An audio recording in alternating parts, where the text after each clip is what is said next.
So you remember that time that a Russian flanker performed a really dangerous move in an intercept and damn near brought down the aircraft it was trying to intercept that day? No, not that one. Another one.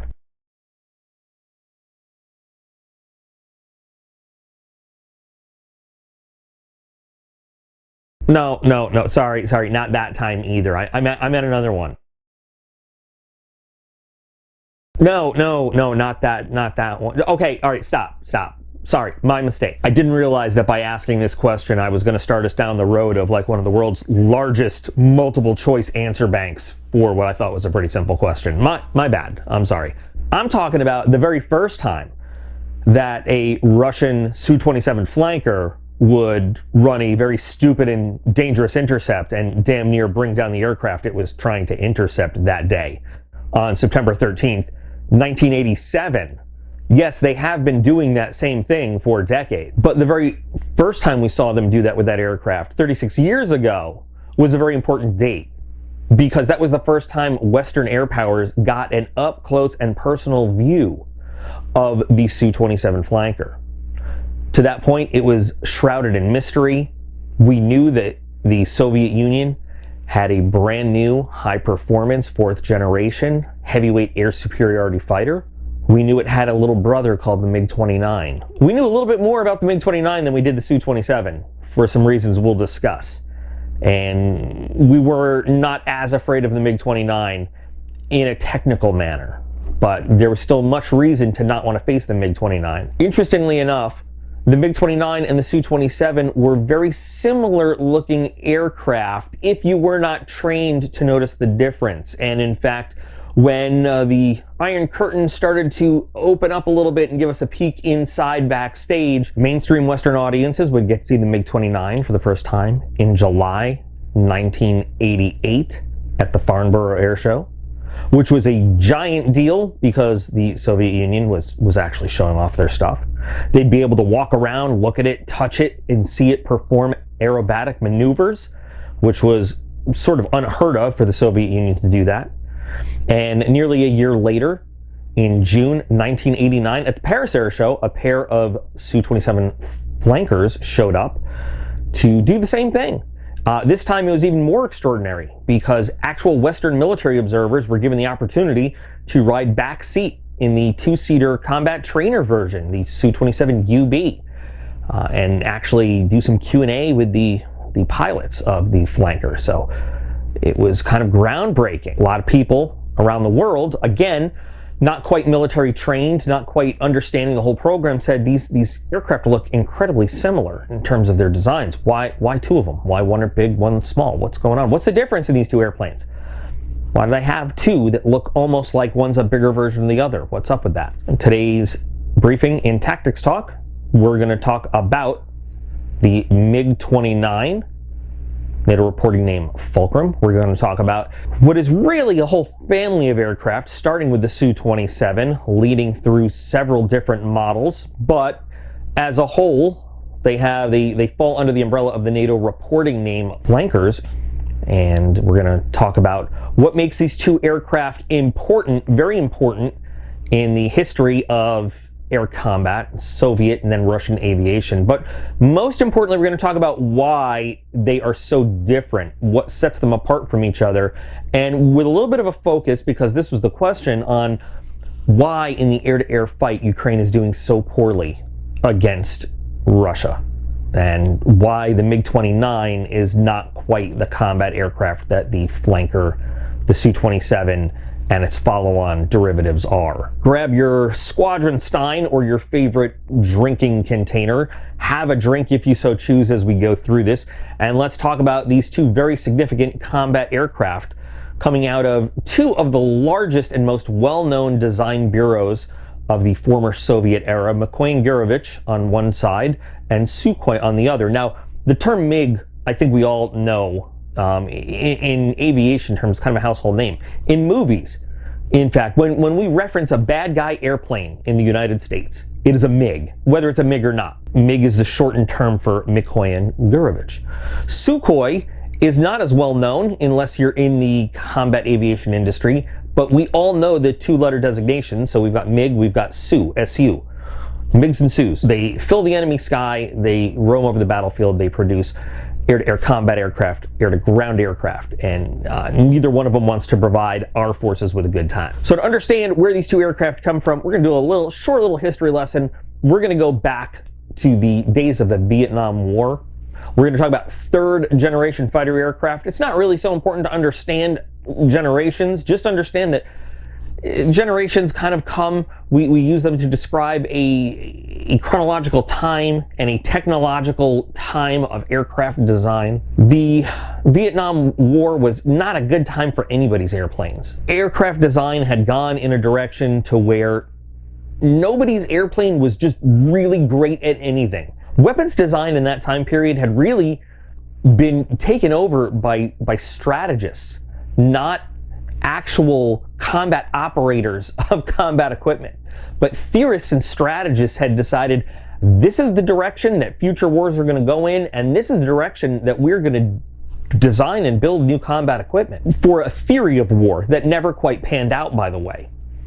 And so we had, in the United States anyway, we had combat aircraft that were designed around the function of intercepting large hordes of enemy bombers far away from carrier battle groups in the Navy and the homeland of the United States for the Air Force. And the focus was on intercepting large, slow targets with big, heavy missiles, and the emphasis was on speed, speed, speed, speed, and that's basically it. And we had some great aircraft, like, you know, some real milestones in aviation, some real achievements. Something called the Century Series for the Air Force. The Navy had their own whole design milestones and everything, but they weren't really the great combat aircraft that anybody thought they were going to be. They're very good at going very fast. That's about it. When it came to air combat, they just weren't designed for it. They weren't designed for air combat. And on the other side of the Iron Curtain, kind of the same thing. They were designed to defend their airspace against intrusions from enemy bombers. So the concept of interceptors had taken over air forces around the world, getting as far away from territory as possible to blow up these large bomber targets. And what we saw in Vietnam was that maybe some planes were better at air combat than others, but nobody was really designing air combat fighters anymore. And what we saw were that the earlier second generation MiG-15, MiG-17s were actually really good dogfighters up against planes that were very technological, like the F-4 Phantom, that could go very fast and carry some miraculous weapons for the time. The last thing they wanted to do was end up in a dogfighting scenario with an older, less technologically advanced MiG-17, because the MiG-17, damn it, it could turn, it could dogfight, it had guns, multiple guns. It didn't have those fancy missiles, but hell, if you got in its combat environment, you were in for a bad day with your giant, heavy, very fast, very powerful, but very poor dogfighting capability aircraft. And we saw that over and over. And we took note of that, and so did the Soviets.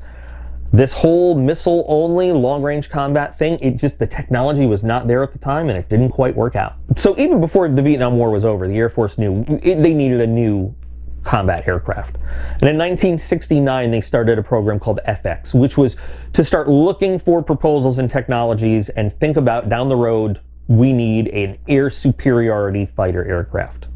Get back to the days in the mindset of something like the P-51 Mustang, right? Something that could fly out, that could protect assets if it had to, but more importantly, that could dominate the skies, dominate enemy fighter aircraft. Right now, the Soviet Union wasn't really that interested in that. They were still thinking about defending the motherland. They were developing a very high-speed, high-altitude interceptor that would become known as the MiG-29, because during the Vietnam War, they were basically getting tortured by this thing called the SR-71 that could fly at Mach snot, at Mach 3.2, at 100,000 feet, that they had absolutely no capability of intercepting. And it was driving them crazy because they embarrassed us thoroughly when they were able to shoot down the U-2, and they captured the pilot, and they said, look, the United States is flying over our territory, and we gave it to them with this surface-to-air missile we have. And guess what? The United States had to stop doing that. The SR-71 changed it entirely. We no longer had to be afraid of their missiles.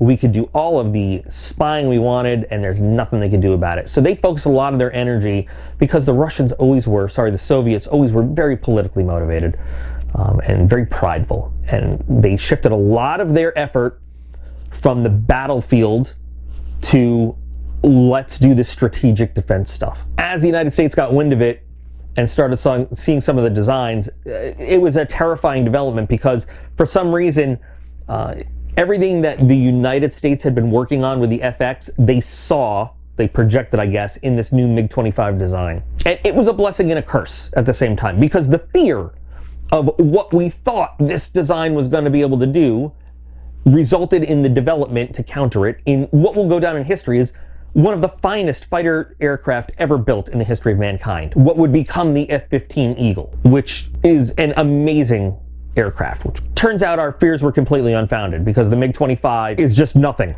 like the F-15. It is probably one of the world's worst dogfighters. It has a turn rate the size of Texas. It can go very high, and it can go incredibly fast.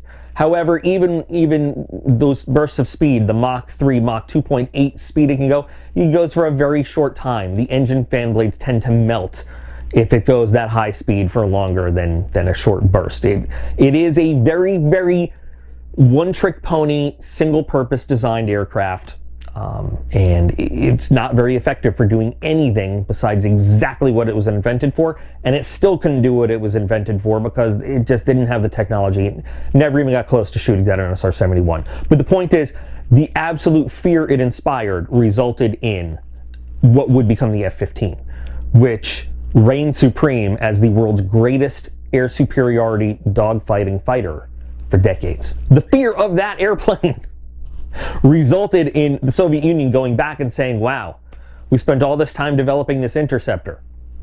We have some other airplanes on the battlefield. We have the MiG-21, which is a Vietnam-era airplane.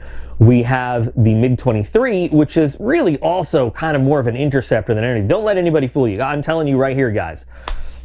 My hand on my patch. The MiG-23 is not a dogfighter. It is a terrible turning aircraft. It is a pilot-killing aircraft. It's very hard to fly. It would never have provided air superiority over any battlefield.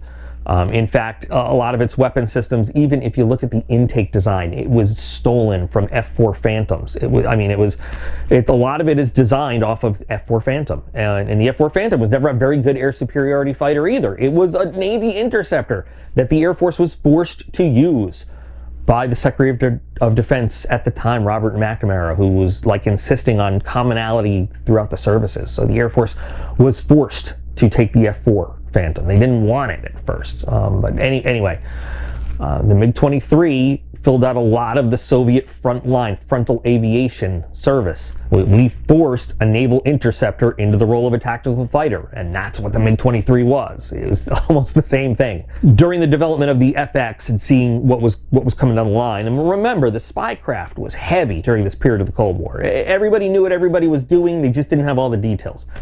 The Soviet Union said, you know what, we need to get on our game, and we need to develop something like the F-15. We need an advanced tactical fighter aircraft. And so the Soviet Union began their own program called the PFI, which are Russian initials that I'm not even going to attempt to pronounce for you guys, but it translates into Advanced Tactical Fighter. And they had two of their top design bureaus. Now, design bureaus in the Soviet Union are a little bit different than our aerospace companies. All they did was design. They didn't build. So design bureaus would design, and then in the Soviet system, because everything was state-owned, they would take that design and then hand it over to a construction company. So all these guys had to worry about was designing a plane. And they had Sukhoi and they had Mikoyan working on individual designs. Now, in our kind of system, each individual aerospace company is responsible for their own research and development. right?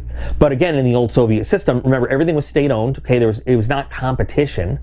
So they had something similar to what we have with NASA, they called SAGI. It was the Central Aerohydrodynamics Institute. And that was like the central place where all of the aerodynamic research and testing was done, and everybody was entitled to all the information that comes out of it. And SAGI still exists. It's got a silent T in front of it, by the way, SAGI.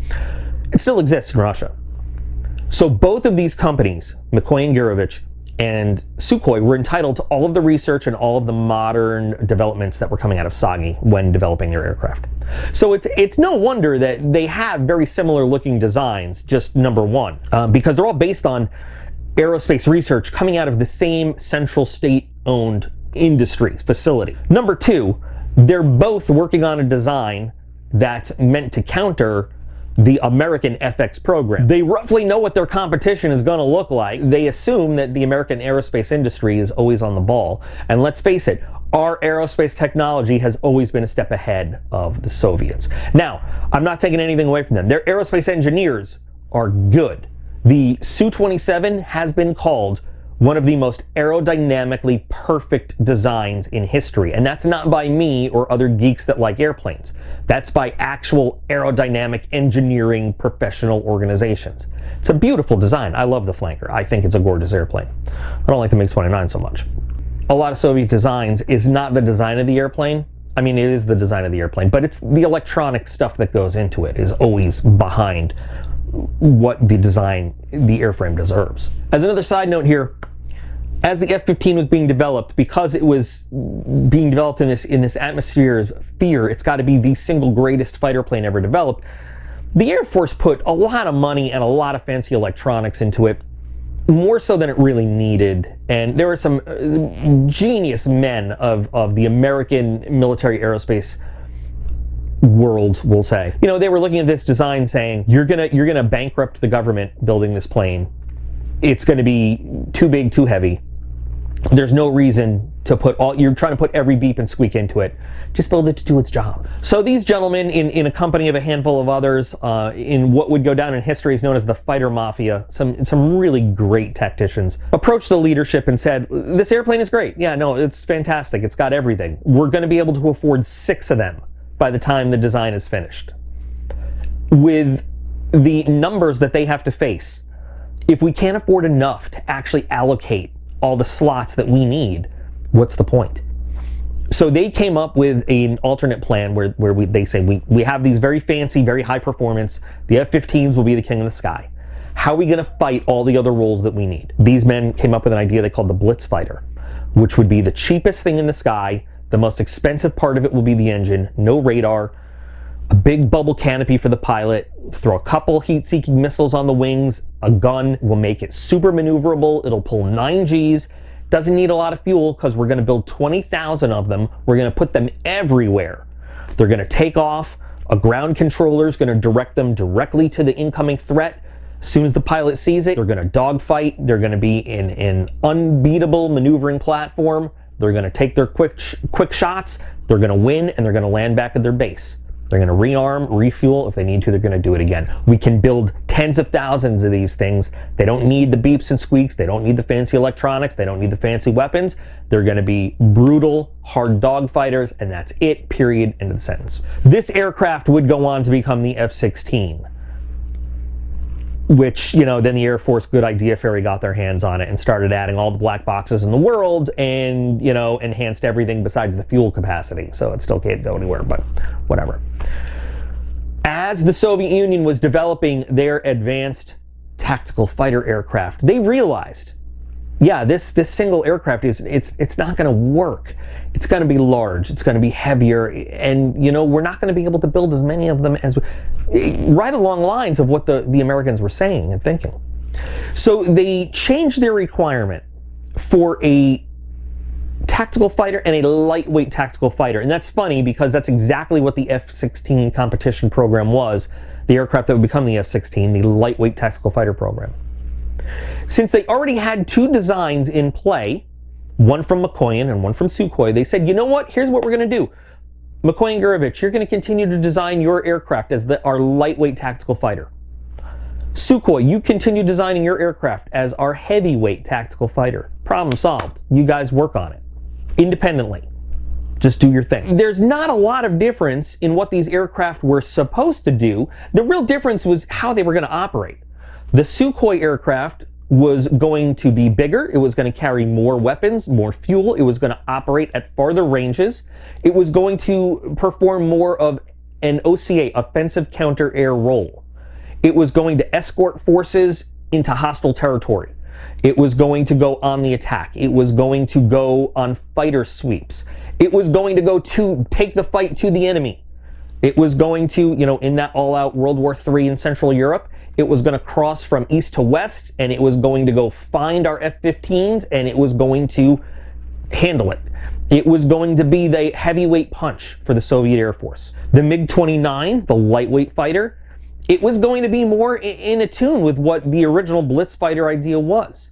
They were going to separate their purchases. There was going to be about 60% of their new tactical air force was going to be lightweight fighters, and about 30% was going to be this heavyweight fighter, and then the rest was going to be sort of their ground support kind of element, right? And the lightweight fighter hopefully would do a little bit of both. But the MiG-29 was going to do more of their defensive counter-air, which means you're going to protect this airspace as the bad guys come to us.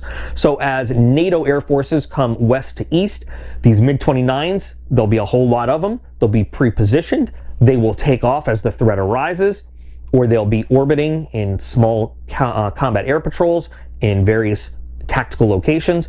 They will go out, they will intercept, they'll take their shots, they'll come back and they'll land, they'll rearm, refuel, and if needed, go back up. But they don't need to be big, they don't need to carry a lot of weapons. They're not going to enemy territory, they're not going very far anyway, to where they need a lot of endurance and where they need a lot of weapons on the wings to sustain a big fight. That's not what they were designed for. Neither one of these aircraft, the Su-27 or the MiG-29, had any air refueling capability at the time. The Russians were the Soviets. I keep saying Russians and Soviets, sorry, old habit. They weren't very good at air-to-air refueling. They really hadn't refined the process. But what they did, as sort of a counter to that, most of their aircraft were very capable of landing and operating from rough fields. So grassy strips or dirt runways, and if you look at the landing gear of any of their aircraft, they have kind of mud guards on them, rock guards to keep rocks from flying up into the intakes. They have strengthened landing gears, and the landing gear systems on both the MiG-29 and the Su-27 are almost identical in terms of how they're structured. So while you couldn't air-to-air refuel one of these aircraft to keep them in the air, what you could do was you could fly them out forward, land them at a forward area, a nice grassy meadow, or the engineers could just basically plow over a dirt area and you could have them land 10, 20, 30, 100 miles forward of their base, where you could set up a forward area refueling point. You could have a truck with some missiles on it. You could have a truck with some gas and a handful of maintenance personnel with some tools. When the two aircraft initially entered service in the Soviet forces, the flanker initially went to what we call the PVO, which was a separate air force from the one that the MiG-29 will go into. So if you imagine an entire air force which was entirely defensive in nature, its whole job was to defend the motherland from incoming attacks, that's the PVO, the Troops of Air Defense. The MiG-29 entered service with what is called frontal aviation. That's more of a tactical air force. That's an air force that would engage in combat with NATO forces if it ever came to that. Shortly after the PVO took delivery of its initial flankers, the Tactical Air Service would take delivery of flankers also, so that it could serve in a similar role as the F-15, fighting for air superiority above the battlefield so that Soviet and Warsaw Pact forces could operate free of molestation by NATO air forces. So what are the real differences here? What really separates the MiG-29 from the Su-27 and the rest of the flanker family? Well, number one, like we mentioned, it is size. The MiG-29 is much smaller. In weapons and tactics, we don't care about things like wingspan and total size and things like that, and height. That's ridiculous. That's open source garbage. We look at some very key things. Number one, fuel capacity. Fuel capacity is a big one. So the MiG-29 can carry a total of 7,700. This is open source information, by the way, that I'm giving you. Unfortunately, I'm not going to give you like anything behind the door numbers, obviously. The MiG-29 can carry 7,716 pounds of fuel. And with fuel, we don't worry about gallons or liters or anything like that, because that's not how fuel is talked about in combat aviation. Fuel is a perishable resource like everything else. It goes to the gross weight of the aircraft. So fuel is talked about in pounds or kilograms, depending on which side of the fence you're on. 7,716 pounds of internal fuel. Might sound like a lot compared to your average car, but it's really not a lot in a combat aircraft. The Flanker can carry 20,723 pounds internally. That's nearly 3 times as much fuel as the MiG-29. And that really talks to its ability to carry a larger warload, its range, its combat radius, which is very important when you're talking about what an aircraft can do. It's a much bigger capability than the MiG-29 to reach out, to stay airborne, to prosecute its mission. So that's a big difference. The MiG-29 only has 6 hard points to put armament on. Now, some MiG-29s do have a 7th hard point in between the engine nacelles. It only carries a fuel tank there. It doesn't really carry armament there, but it does have the capability to carry an additional fuel tank, which it really does need in any kind of combat capacity, but it can only carry 3 missiles under each wing. The base model Su-27 has 10 hardpoints. Now that's significant because the F-15, when it came out into service, it only had 8. So all of those missiles, the original F-15, I'm not talking about the F-15E Strike Eagle, that's a different animal. The F-15C Eagle can carry 8 missiles under the wings for air-to-air combat. The Flanker can carry 10. So automatically that gives it a 2-up advantage on the Eagle in terms of war shots available. It gives it a 4-up advantage on the MiG-29. So again, talking about the capabilities of these two aircraft, the Flanker is a much more capable air-to-air platform than the MiG-29 ever was. The MiG-29 is a more capable dogfighter than the Su-27. It is smaller. That's a harder to hit target. It does have a better turn capability in terms of a dogfight. The Su-27 is still an excellent turn fighter. It has an excellent turn radius. We never want to, if we can help it, get into a turning fight with either one of these aircraft, especially a modern day flanker with thrust vectoring engines. We would never want to engage in that if we can. But the flanker is a bigger, heavier plane, which means it's going to have some performance limitations as compared to the Fulcrum.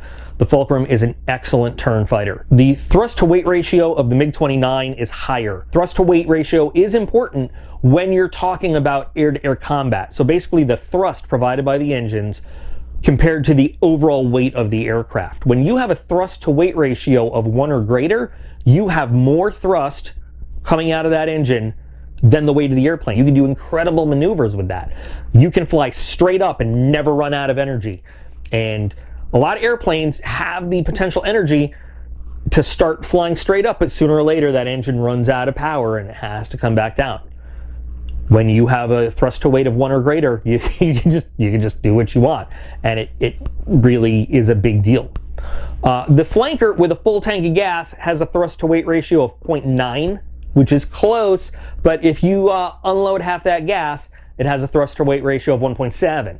So almost there, but again, in a combat situation, you know, you got to make that big decision. Do you want to lose half of your gas? The tactical situation is going to dictate which is more important to you, your thrust to weight ratio or having a full tank of gas. Losing half your gas, especially in an aircraft that does not have the capability of air-to-air refueling, you're giving up a lot of capability there. I don't know. And as we're speaking about fuel, we should mention your combat radius. Now, a lot of places, a lot of people, a lot of sources online will talk about your range. We don't, in a tactical situation, really care about range, because range literally means you fly out and run out of gas and fall out of the sky. We care about a combat radius. That means you fly out, you have a little bit of gas to do your mission, and then you can come back home, which makes a lot more sense than a fly out range. The initial MiG-29 Alpha, the very first production one, it had a usable combat radius of about 81 nautical miles, which is not very good at all. But if you think about the mission for which it was designed, 81 miles, it takes off, flies out, can go about 81 miles, can do a little dogfighting, come back home to its home base. Okay, great. Now, through improvements and modernizations, the most modern MiG-29 today can go out to about 531 nautical mile combat radius. But only one country in the world is flying the most updated MiG-29, and that is Russia. None of its export customers, and not Ukraine, flies that plane. That's called the MiG-29 SMT. So that 81 nautical mile range was extended a bit. It can squeeze out with its under fuselage tank. You can get about 250 nautical miles roughly. And again, there's a lot of stuff that influences your combat radius. Okay, so these are general numbers. The altitude you're flying out, the warload you're carrying, density of the air can affect your combat radius. There's a lot that goes into it, so they're general numbers. The base model flanker had a combat radius of 972 nautical miles. That exceeds the F-15. The F-15 had about 550 nautical mile combat radius when it came out, and that was really good at the time. That was really, really good. And when the F-15 goes out on its missions, it usually carries, like for a combat air patrol, for example, it carries 3 very large drop tanks, one under each wing and one under the belly to extend that range. So, once again, I'm pointing at the philosophical difference of what these aircraft were designed for. Now, the reason the MiG-29 got so popular and was so well known was because it was exported a lot more widely than the flanker was when it first came out. Smaller, cheaper, easier to operate, not as technically advanced as the flanker was. And for a while, the Soviets were keeping the flanker as their primary air defense fighter close hold. They weren't willing to send it out as much. The original flanker came out with a limited air-to-ground capability. Then they developed one that was air-to-air only to make it a little bit lighter, extend that range a little bit. The original MiG-29, what we call the Fulcrum A, or what they call Product 9.12, was exactly what we're talking about here. And the majority of Fulcrum aircraft exported around the world were that 9.12 Fulcrum A. The radar in the Su-27 was designed brand new with the Su-27, with the flanker. It was from the ground up by a company called Phasitron, which was kind of like the Soviet Union's #1 radar production design company. The radar in the MiG-29 was also produced by a company called Phasitron. Different divisions working on it. However, they had grand plans for a brand new, very advanced radar for the MiG-29, and apparently communication did not happen between Mikoyan and Phasitron, because as Phasitron was working on this very advanced new radar, they quickly found out the radar they were building didn't fit in the tiny small nose of this new fighter. So they kind of threw their hands up and they said, oh well, what do we got that'll fit in the nose of this new fighter? And they looked at the MiG-23 and a model that was flying called the ML, which is not the most advanced version of the MiG-23, but they had a radar that was already in production designed, and they said, well, it fits in the nose of this small fighter. We'll just work with that. We'll take it and we'll modify it. Well, you're starting a brand new fighter that's supposed to be your cutting edge, and you're already taking a radar system that's not the most advanced radar. It's already an older generation of technology, and you're just going to modify it and throw it in there. So you got 2 problems. Number one, NATO already knew quite a bit about the MiG-23's radar, and it was not, like I said, the most advanced radar out there to begin with. Add to that, there was a gentleman named Adolf Tolkachev working at Phasitron who would come to be known as the billion-dollar spy, because the CIA estimated that the information he passed to them over the course of several years was worth $1 billion in trade secrets. The radar that would end up being installed in the MiG-29, which would be designated the N019, was already fully exploited by the CIA by the time the MiG-29 started flying. Tolkachev had given us everything about it. We knew about it, we knew how it functioned, we knew how to defeat that radar, and we knew that it was not a very good radar, relatively speaking, compared to the Su-27. We knew a little bit about the radar, the N001 that was going into the Su-27. We didn't know a lot about how that radar functioned. We knew basics. We knew everything about the MiG-29's radar and fire control system. The minute it rolled off the line, we were ready to counter it. Both the flanker and the Fulcrum can employ the same series of weapons because they were developed kind of alongside each other. For short-range engagements, they fire what we call in NATO land the AA-11 Archer. That's known as the R-73 missile in Russia speak. So at the time, an excellent heat-seeking missile for close-in for dogfighting. It has what we call high off-bore sight capability, which means if you're flying straight along, it can shoot not in a standard kind of cone, of detection off the plane's nose, but actually kind of sideways-ish. And to maximize that, they gave their pilots in both the flanker and the Fulcrum something called the helmet-mounted sight. Now, this was really just a standard flying helmet with a little piece of glass and a crosshair on it. And all it did was the pilot could turn his head around in the cockpit a little bit and put that crosshair on a target he saw, hit a button, and then it slew all the other systems in the aircraft and designated that. The missile seeker heads could also slew in accordance with where this helmet-mounted sight was looking, and it could designate a target.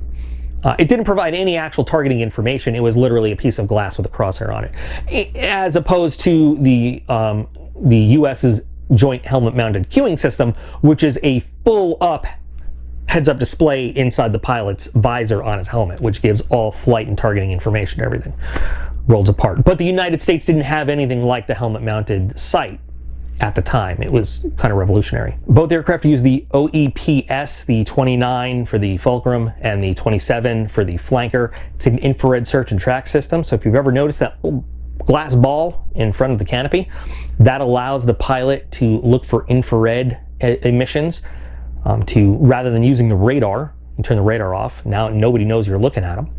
It's a fairly effective system, and you can actually have the radar automatically slew to a target you see with that, and that can feed information to your heat-seeking missiles. Even though they were two separate radars, since the two aircraft came out about the same time, NATO designated the radar in the MiG-29 the slotback 1 and the radar in the Su-27 the slotback 2. They both were designed to have functionality with the R-27, or what NATO calls the AA-10 Alamo missile. It's a medium-range, semi-active radar-guided missile. So what this means is that pretend that you're my target. I'm going to shine a flashlight on you, and no matter where you go, as long as I'm holding my flashlight on you, my missile's going to track directly where that flashlight goes. I'm shining my flashlight, but the key is I've got to keep pointing towards you. I've got to keep moving towards you so you stay within range, and I've got to keep illuminating you with my flashlight. That's how my missile finds you. It also means that I'm constantly in range of you, so if you want to throw something back at me, you can do it. It means that as long as I'm holding my flashlight, everybody in the neighborhood's going to see exactly where I am and where my missile's coming from, because all they have to do is see that bright light coming from my flashlight.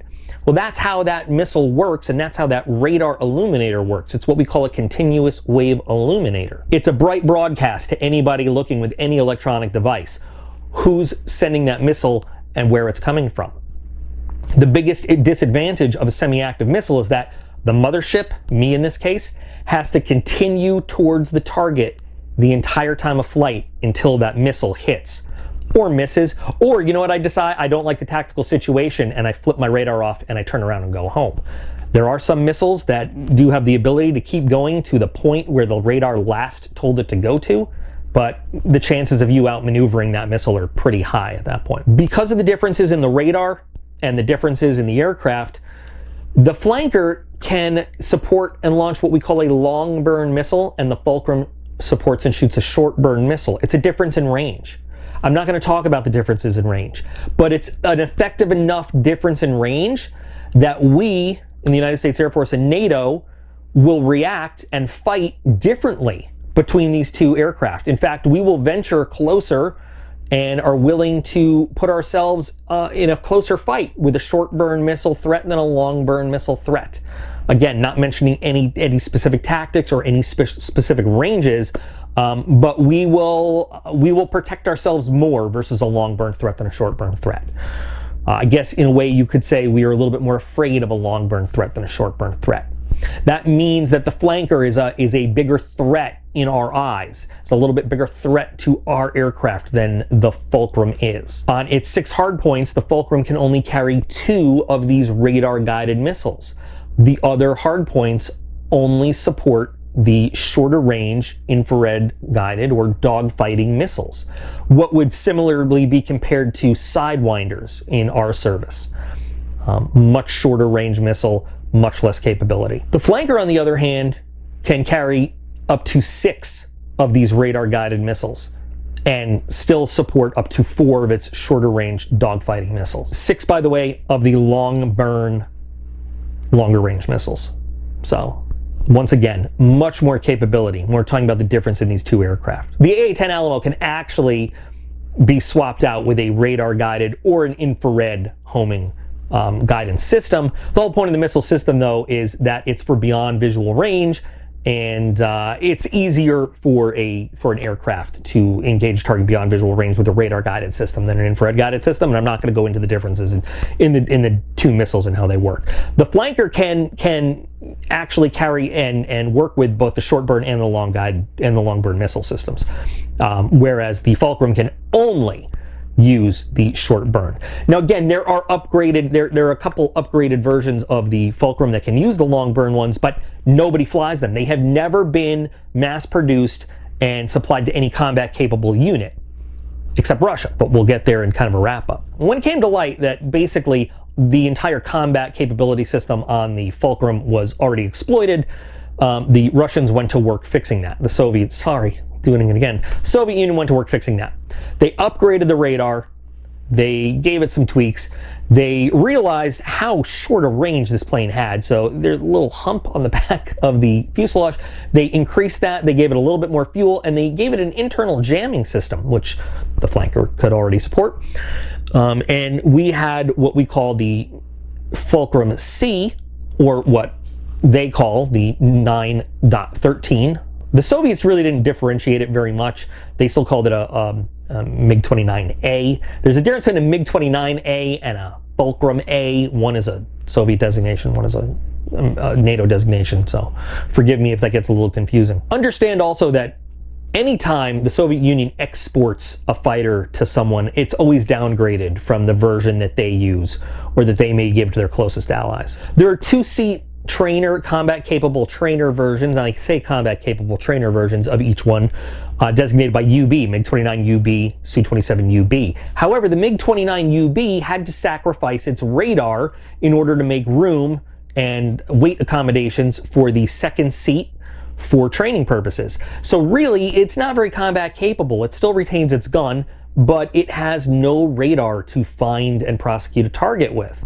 Whereas the flanker still maintains its full combat capability, still has an active radar. It sacrifices some fuel, but then again, it has the fuel to sacrifice. But it can carry 2 crew members and still have its full functionality of its fire control system, its radar, and all of its weapons and everything else. There's another big difference between the 2. As a matter of fact, the Su-27 UB would go on to be the basis for some very combat capable advanced versions of the flanker later on. So we've talked a lot about what makes these 2 aircraft different.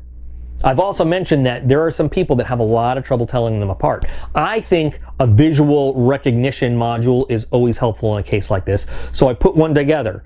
Using the best I can do to put these 2 aircraft together in front of you at the same time, I bought some toys. Yeah, so I want you to take a look at these where I'm going to show side by side. I'm going to explain some differences of these 2 aircraft. The first thing you'll notice immediately when looking at these 2 aircraft side by side is the size difference. It's very apparent how much smaller the Fulcrum is than the flanker. And you can reference all the things we talked about earlier about electronic equipment, especially fuel capacity, which goes to range. That also speaks to the amount of weapons and payload it can carry, and the size and power of the engines. To reiterate, the Fulcrum was designed to be a smaller, lighter, shorter range point defense fighter, a dog fighter, not an escort fighter, not something that's going to go on your OCA mission into enemy territory, not something that's going to haul lots of weapons long range. I'm going to flip them over, and when we talked about the difference in payload and weapons capacity, This is representative of the MiG-29, the MU-1s and MU-2s that Ukraine is flying now. They're basically upgraded MiG-29 alphas with their 6 hardpoints. So this one represents an aircraft carrying not a standard, but a fairly common load of 2 AA-10s or R-27s, 2 AA-11s or R-73s, and then 2 AA-8 aphids. A lot of countries will carry these because they just don't have anything better, but the AA-8 is a terribly short-range missile, and it's very underpowered against just about any other infrared guided air-to-air missile in the world. I'm not sure why anybody would want to carry these unless they just had nothing else. So you can see here the possible weapons loadout of a Fulcrum. Now, one of the big differences would be that normally, you probably carry 4 Archers, much more capable missile than the aphid here, but they are limited to 2 of the medium-range AA-10s. You just can't carry more than that on these standard generation Fulcrums. Compare that to what you see here under the wings and fuselage of the flanker. Now, yes, the Su-27 is a modern generation of the flanker, but the hard points you see here are representative of just about any generation of flanker, all the way back from the Su-27 S and P up through the most modern variants. What you are seeing here under these wings, these are what we call Amramskis, AA-12s, or what the Russians would call R-77s. You see the Archers. Now, very often, instead of these wingtip rails, you'll see modern style flankers carrying jamming pods. We're not going to get into what kind right now, but they can carry electronic warfare pods on there, and that's often a very good trade-off. The ability to deny the enemy the opportunity to take shots is usually worth trading off some of the lightweight, shorter range shots of your own, and that all goes to mission planning, the type of mission you're flying, and the estimated ability of your enemy. Here on the center line, and because this has the little bracket for the flight stand, but there would be 2 inter-nacelle hardpoints here to carry the R-27s, the long burn, not just the short burn. Remember, the Fulcrum carries the short burn missiles, the flanker carries the long burn missiles, so longer range threats. 2 in there, whether they are infrared or radar guided. Earlier model flankers will not carry the Amramskis, the difference, the Amramskis being active radar guided, so fire and forget. Generally speaking, you do have to provide some initial course guidance and target designation from the mothership radar, but just like the AMRAAM, the AIM-120 that we use, it has the capability to designate its own target so that this fighter can then turn away and avoid any return shots. That's going to be the subject of another video, whereas the 10s cannot. That's really not what we're discussing at this point, and what we're talking about now is simply the amount of hardware that this aircraft can carry compared to this aircraft here.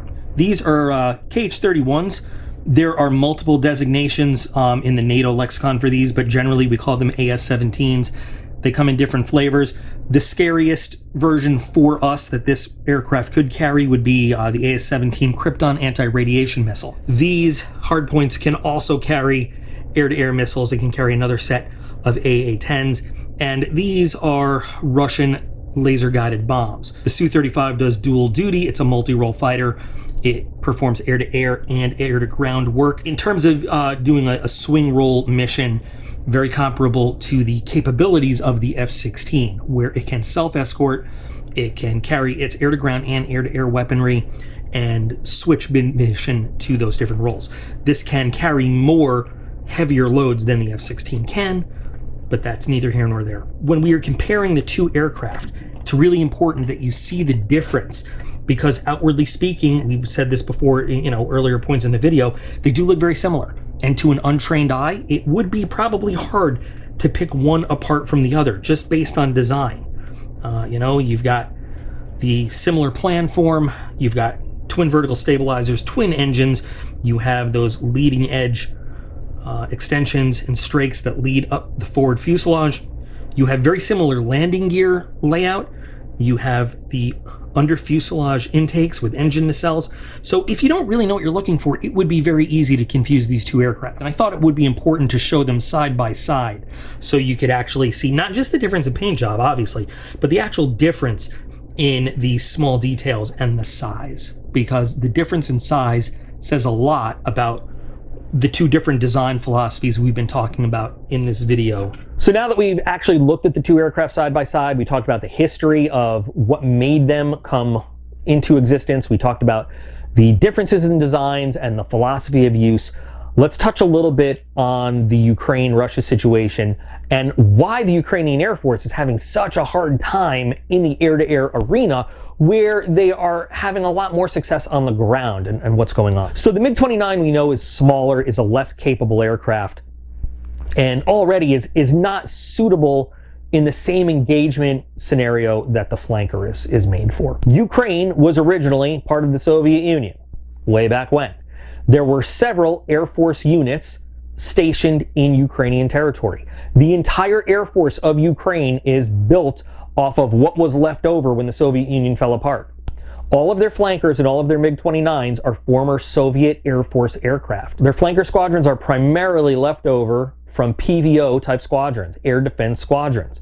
So they don't have a lot of air-to-ground capability built into them. Most of their Fulcrums, because they were not set for that ground war in Europe, they weren't the most advanced Fulcrum Cs. We're dealing with Fulcrum As. We're dealing with, yes, the oldest kind of MiG-29s that were available. They don't have all of the modern radar upgrades. They don't have the internal jammers, the Gardenia jammers. They don't have the fuel and range updates. Now, setting that aside, some of them were Fulcrum Cs, and some of them were modified to a unique standard known as the MiG-29 MU-1 and 2, which means they've got some Western upgrades in the cockpit.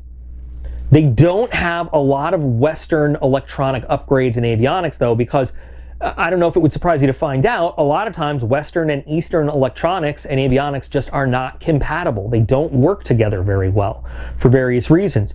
There's also a lot of restrictions on what can be exported and inserted into specific airframes. There are a lot of models, if you look and you do research, you'll find there's different MiG-29s that sound like very upgraded models. There's the MiG-29M, the MiG-29S, the MiG-29AS. All of these are just base model MiG-29 alphas that have individual, I say modifications, but tweaks for their specific user countries. These are things that Russia has done very often, but most of them are minor upgrades, usually to the operator interface kind of systems, to the cockpit systems. They don't systemically upgrade the operability of the whole airplane. To the contrary, the flanker family has been dramatically upgraded throughout its life because the flanker is a larger aircraft with much more capability, and it made a lot more sense to do more upgrading on an aircraft that could do more and could give better service. Through the life cycle of the flanker, it has gone through a number of upgrades, like I said, through the Su-30 models. The Su-30s are very, very capable. There have been some individualized upgrades. The Su-30 MKI for India, the MKK for China. There are just, I couldn't even lay them all out for you. There has been the Su-34, which is an entirely new version, which is a very capable air-to-air, air-to-ground multi-role platform for the Russian Air Force. It has a very capable air-to-air radar. And it can do, it's roughly their equivalent of the F-15E Strike Eagle, but I wouldn't put them head to head. And today there is the Su-35S Super Flanker, which has full thrust vectoring nozzles. It has much improved avionics, radar, fire control. It can shoot an active radar guided missile, which means that rather than having to hold that flashlight on the target the whole time, the radar holds a flashlight on that target for a minute till the missile fires and says, oh, I see what you're showing me, turns on its own little radar and goes after the target on its own, and the mothership can then turn towards another target or even run away, and that missile will find its own target. Now that's called the R-77, what we call in NATO the AA-12 Adder or the AMRAAMSky. It's not as good as the AMRAAM in terms of range or the radar that it has internal. That is a far superior aircraft to the original Su-27 flanker that debuted 40 years ago. It's made of composite materials. It has airframe structure strengthening. It has an additional 2 more hard points to add to the 10 already on there. It can carry a variety of new weapons that didn't even exist when the original flanker came into production. And so this Su-35 Super Flanker versus Ukraine's old, tired, original Su-27 S and P models, it's just no contest. The Ukraines, even their slightly upgraded MiG-29 Alphas, their MiG-29 MU-1s, just aren't even in the same class as a Su-35. Now, there is the issue of pilot training. You could say that the better trained pilot wins no matter what aircraft they're in, and that is I get where they're going with that, and that is true. Pilot training is key in all this.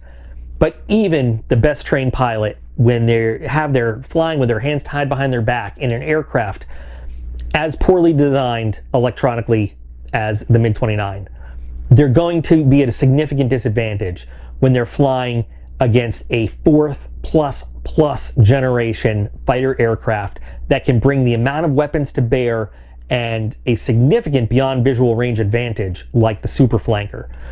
There's no way that the Ukrainian Air Force can counter what the Russians have in terms of numbers or capability. All their air-to-air armaments come from the same design bureaus. It's just that one side has been successively, generation after generation, upgraded, modified, and enhanced. And one side is fighting with the same old, antiquated technology that they've had since the Soviet Union dissolved in 1991. The MU-2 upgrades are not enough to counter what the modern Russian Air Force can bring to bear.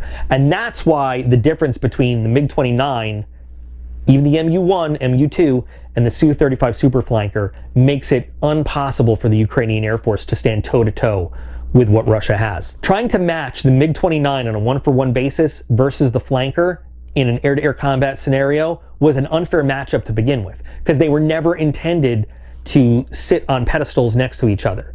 They were designed for different missions, and the MiG-29 was designed to be a featherweight fighter standing next to a heavyweight champion. Any air-to-air victories that a MiG-29 gets against a flanker platform is a result of poor pilot training, poor mission execution, and improper use of the tools that flanker pilot has at their disposal. We've reviewed the history of the flanker and the Fulcrum, and more importantly, what makes these two very similar looking aircraft different. And I hope now when you see them, you'll be able to tell them apart. I did mention that there is some advanced versions of the MiG-29.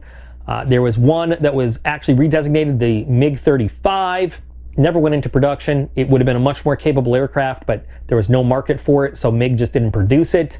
The flanker had already taken its place as the superior Russian aircraft. There's the MiG-29 SMT, which is the most heavily developed version of the MiG-29. Only 2 countries ever exported it and bought it, and within a very short time, both of those countries demanded refunds and handed it back to Russia and said, no, this doesn't work. Just historically speaking, there's one other time where MiG-29s and Su-27s had faced off, and it was in a conflict in Africa between the nations of Ethiopia and Eritrea. And let me tell you, it didn't take long for the MiG-29 users to realize that they had nothing going on versus the Su-27. Su-27s quickly shot down MiG-29s, and the MiG-29 users went back and bought Su-27s. So history has shown us that the MiG-29 just doesn't have it where it counts versus the flanker. I hope you've learned something and have found some entertainment in this. If you have, consider subscribing to the channel, liking the video, sharing this with your friends. Everything that is done on this channel comes from a question from all of you out there. So there is an email address in the video description where you can send me topics you would like covered or questions you would like answered from an actual professional military expert who spent his career holding briefings and answering questions just like this, trying to do it in a more fun way on YouTube now though. Thanks guys for watching. Thanks for asking this question, giving me the opportunity to do this video for you. You are released from this briefing. Carry on and enjoy your day.